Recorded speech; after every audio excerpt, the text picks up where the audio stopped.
A continuación, presentaremos la vida política, económica y social del Perú entre 1930 y el 2000, presentando los gobiernos de José Luis Bustamante y Rivero y el ochenio de Odría.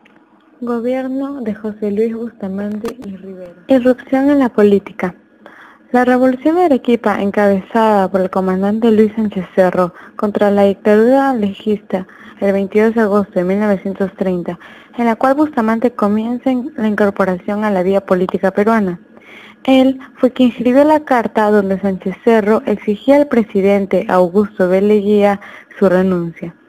Ese mismo día constituyó la Junta Revolucionaria de Arequipa. Bustamante fue secretario de Asuntos Políticos. Luego, posteriormente, integró la Junta de Gobierno por Sánchez Cerro como ministro de Justicia, Culto e Instrucción, formando parte de un gabinete militar del gobierno sancherista. Asimismo, fue ministro de Bolivia, Uruguay y embajador de Bolivia. Elecciones de 1945. En 1945 ya finalizaba el primer gobierno de Manuel Prado y Ugarteche, por lo que se debían convocar a elecciones presidenciales. El gobierno de Prado, pese a reclamarse democrático, mantenía en la proscripción al partido más popular del Perú de entonces, el aprista, cuyo líder era Víctor Raúl Aya de la Torre.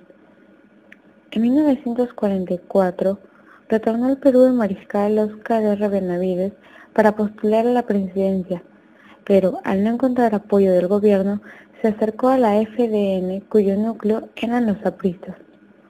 El 19 de marzo de 1945, el FDN aceptó sus condiciones y proclamó su candidatura, después de que Bustamante fuera elegido candidato y haber mandado el célebre Memorándum de la Paz para aceptar, dando prioridad a los objetivos moralizadores y eliminando los odios políticos.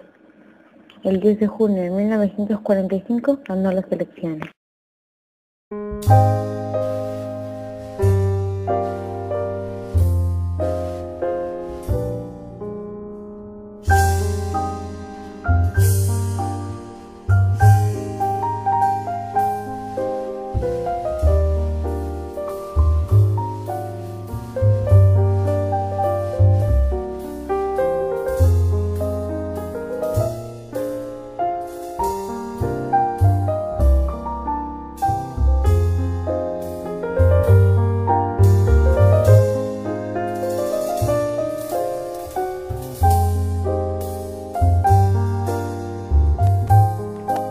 Su gobierno.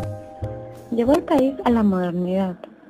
El 1 de agosto de 1947 se extendió la soberanía y la jurisdicción del Perú sobre la plataforma marítima, el zócalo continental y el mar hasta 200 millas. Se construyó el canal internacional en el río Zarumilla, en la frontera con el Ecuador. Se implementó un Plan Nacional de Vivienda. Se creó la Corporación Nacional de la Vivienda, la CNV, y se construyó la Unidad Vecinal número 3. Se dio agua potable para más de 20 poblaciones en el interior. Se impulsó la educación técnica e industrial y la educación rural. Finalmente, la irrigación de las pampas de la Ensenada y Mejía en Arequipa. Asimismo, se continuó con la política del Seguro Social Obrero con el establecimiento de centros asistenciales. Se inauguraron los hospitales de Cañete y Chincha. En Lima, el Hospital Bravo Chico, hoy Hipólito Unanue, para los enfermos de tuberculosis. Se mejoraron los caminos de penetración a la selva, Huánuco, Pucallpa y Olmos Marañón. Se creó la Corporación Peruana de Turismo. Se estableció la Corporación Nacional de Vapores, modernizando la antigua Compañía Peruana de Vapores. Se creó la Empresa Petrolera Fiscal. Y finalmente, se continuó la delimitación de la frontera con el Ecuador, de acuerdo a lo que se estableció en el Protocolo de Río de Janeiro de ahorcamiento.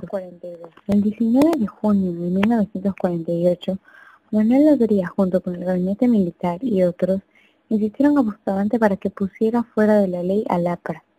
Bustamante se rehusó a tal exigencia y el gabinete en pleno dimitió. Quedó planteada así la crisis política entre el gobierno y los militares.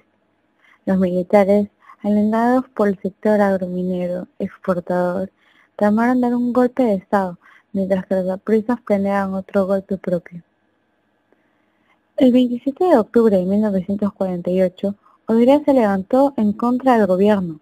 Bustamante declaró que el fin fue causado por el bloqueo que su gobierno sufrió por parte de un partido como el aprista, demagógico y hegemonista. A continuación, el ochenio de Odría. Golpe de Estado de 1948. El 27 de octubre de 1948, como ya se mencionó anteriormente, Odría encabezó la guarnición de Arequipa, denominado la Revolución Restauradora. Leyó su manifiesto a la nación a través de Radio Continental. Las demás guarniciones del país, como la del Cusco y las del norte del país, dudaron en plegarse al movimiento ya iniciado. El triunfo de este se decidió cuando la guarnición de Lima, al mando del general Zenón Noriega, se sumó a Odría.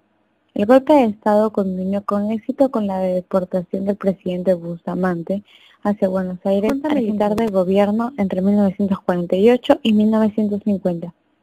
El 29 de octubre de 1948, Odría llega a tomar el poder.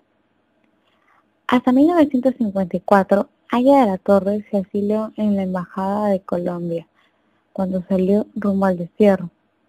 El Partido Comunista fue también proscrito. El Congreso fue cerrado. Sin embargo, el Poder Judicial subsistió, aunque precariamente. La Junta gobernó mediante decretos de leyes. La economía sufrió un viraje hacia el liberalismo, aunque sin extremos.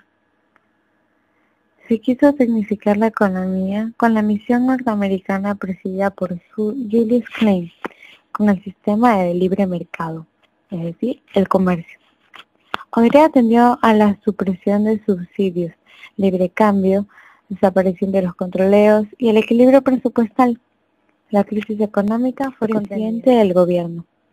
Odría fortaleció al ejército de Perú, inició una serie de obras públicas y firmó acuerdos de colaboración económica y cultural con Brasil, al igual que con Chile y Ecuador. Así es que decidió extender la soberanía marítima hasta los 2.000 millas, lo que causó molestia a los Estados Unidos. El general Odría siguió los pasos de Juan Domingo Perón, iniciando su régimen conservador y populista, que pudo mantenerse debido al auge de la economía peruana. El 7 de septiembre de 1955 se permitió el voto femenino. Obras del ochenio de Odría. Se persiguió la política económica y fiscal implantada durante la fase de la Junta Militar, lo que permitió una situación relativamente favorable en dicho aspecto. La moneda se estabilizó.